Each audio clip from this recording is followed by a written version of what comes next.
Oh God! Shouts to Cole. That shit is amazing. Hey, yo, we as a people, we're so like we're so fickle. Wait, hold up for a minute. Who lucky? Go ahead, yo. Put your ego back in your pocket, yo. I didn't know who you was talking to. Yeah, you. Lucky how? Well, I am. My God is good. You lucky you retired. He's saying. Yeah. You lucky you're not out right now. While that man is out right now rapping like that, he's saying. You don't even get none of these niggas without a Joe Budden. You know who the fuck you talking to? You know who you talking to? I mean, he did big you up several times You know who during you're his talking to? podcast show. Fix your fucking mouth. You sit next to a fucking legend every week. Melissa. Oh shit! That was what you were saying, my brother. Don't touch me. I was saying that I was happy that we're able to clean it up and give him his credit because he did get his back kicked in. He's still getting. I mean, niggas was making fun of him, but he's able to stay poised, stay to himself, true to himself too. I don't care about that shit no more. And then he was able to just put out quality music. Like, this is quality. Time heals all. Time heals all. You so phony. I say it every week on this pod. I'm phony.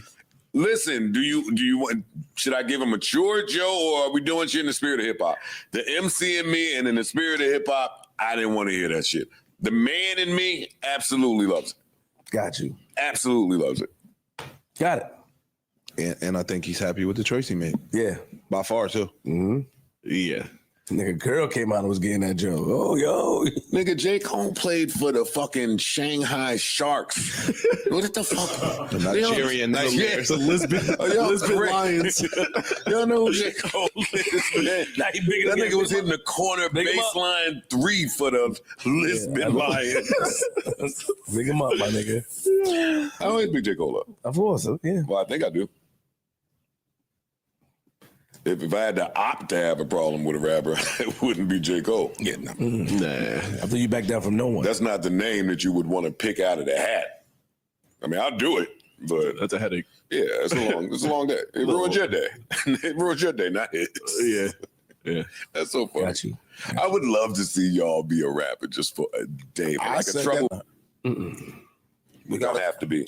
No, because every podcast is different. So even some of the times when you say, yo, that's podcasting, if you look at the landscape and other podcasts, there's nothing like they don't do what we do. There's nothing like this one. I know. I'm just saying. So, other podcasts. Let me just shoot it. It's not even a pod sometimes. It's a soap opera. You can't. Yeah, but this podcast is sold, and I won't say sold, but it's built off of the premise that everyone up here is either pretty close or friends, or have some type of deeper rapport than just coworker. That's what makes people like what 100%. People feel like this is. No, that's accurate. No, I that's think accurate. It's based around Joe. Right? I can't say that. Joe is the center. It's not. It's a factor. It's a massive factor. It's a massive factor. Joe is the factor, of course, that brings all of us together. But the I don't connection. think it's such a massive factor either. But Joe, I think it's the biggest factor. It is. I think that's what people mostly lean on. The fact that they feel all of us up here are close. We share stories. We've had experiences. Well, the arguments with y'all don't even get the attention it gets unless they actually know that you have actual rapport. That's true. That's the root and of history. The show. That's the root of the show is, like you said, is Joe. And then if you go further, even before the podcast, let me just finish. If you go before even the podcast, what Joe was able to sustain throughout his career was his openness with his fan base. True. So you always showed them the side that he did what most rappers didn't do, and that show you my inner circle, my inner life. No. So now he brought. No, I mean, everybody's letting themselves. Go ahead. Talk, I mean, we all do it. Go ahead. Freeze go. And he brought that to the pod. And that's part of the driving factor here is they think that you're seeing like the behind the scenes of him kicking it with his close friends. Okay. The beginning of this pod becoming what it started to become is, don't get me wrong, Joe is Joe. But a part of what made Joe and his stories connect is because the people he had sitting with him were very close friends to the public. So it wasn't just the dynamic of Joe just being who he was. It was also the fact that he was interacting with people who were really close. Y'all aren't a bunch of randoms. It Y'all wasn't just history. a bunch of random people. It felt like the conversations that happen up here, a lot of it is rooted in your history. There's inside jokes. True. There's shit that people have latched onto day one. That's why you refer to the day ones, because the day ones know so much about y'all because of how much they are invested in your fucking connected history. Think about all the people. Think about all the people that knew about Ish and Ice before they ever sat here. I want to argue against it, but they're going to misinterpret it, and then there's going to be think pieces. That's not all the way true.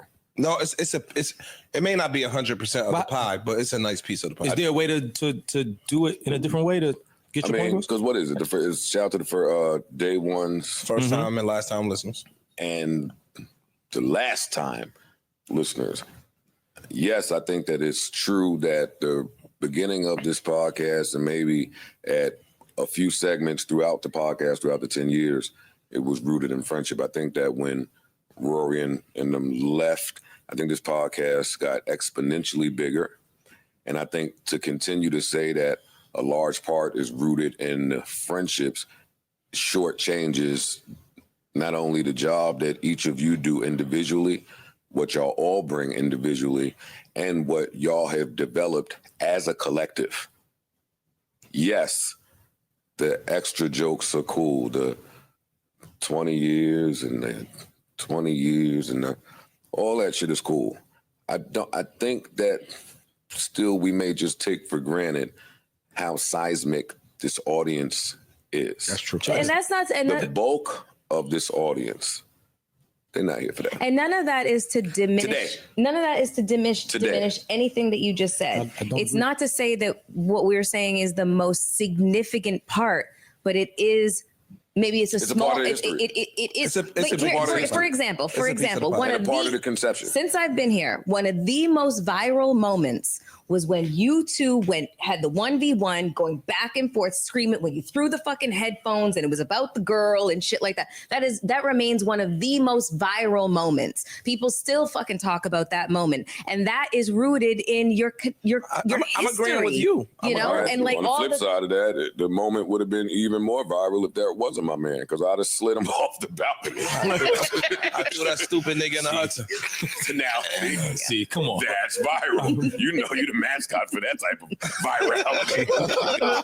See what happens when you get together with some niggas that hate your man? Listen, I hear what you're saying. Go out of here. I hear what you're saying. And I don't think me saying that is to diminish the hard work that people had to, because when Ish and Ice first sat, a lot of the people were saying, we don't want to see that. We can't get used to their style of potting. They went and they put in the work and they did what they did, and now people love seeing them on here. So I'm not saying that there wasn't a certain level of work, but I think a big part of what built the brand was the concept of you are here with your friends. That's true. And that can't be taken away. And also the fact that they were your the same dynamic if you started the pod with if you ain't know me and strangers. If you ain't know me and Ice. If you didn't know Ice and I, pardon me. We don't have. You went to. There you go. Got you beat. They get that GD. Yo, I was there. We don't have the 12-year stories. We don't have the stories from Ice letting the police in. We don't have the stories from me and you running around threesomes and quadrusomes and all of that. Like we don't have getting busy stories. like that. Well, it was wild. Man, no, little song. But what I'm saying is we don't have. We had to run. We don't have. Stop playing, man. See, we don't have that to pull from. Yo, I'm because not those arguing lead with into y'all. conversation. I think that what y'all saying is right. I just think it's applicable to maybe 7% of the audience today. Wow. Yeah. You think that low? 7? Nah, I think it's. So what do you think the bulk of the audience is here He's for? just gonna. It's more than For that. the job that we do. I think the bulk of the Patreon the job audience is that we not do, here job for that that. we But they intertwine. Yeah. It's not separated. Because the job that we do is still based on the content that we present. And so some of that content is still based on our friendships and our stories. Because it's me and because there's friendships, but it's the job we do. It's the job we do as a collective. And even if I undersold the number, then put it at 15. It's 3 million people per week. Mm-hmm. They don't give a fuck about the friendship. If it was 5 new niggas sitting here today, the bulk of the audience is going to stay there to see how the product turns out. True. If we were friends with all of our stories and history, and the product was foul, True, this thing would be a wrap. I agree with that. I know, but I think a big part of why the product is as good as it is because you have the rapport with the people that you're in front of. Flip side, you're able to say the jokes that you can say to us. As good as it should be is because I have the rapport to that. I mean, you could. I'm not saying that. Cool. I'm saying that there's always a flip side to that. I don't mean to be circular about it. I'm saying, but there's more than one side to the coin. More than one way to skin a skin a cat. Skin a cat. G. I don't understand that. E.D. I never got that either. Then That's I fucked go, up. it's I was over. about to say something real. And then it's over between us. Go ahead, get it off. Nope. Yo, I told you that shit hard.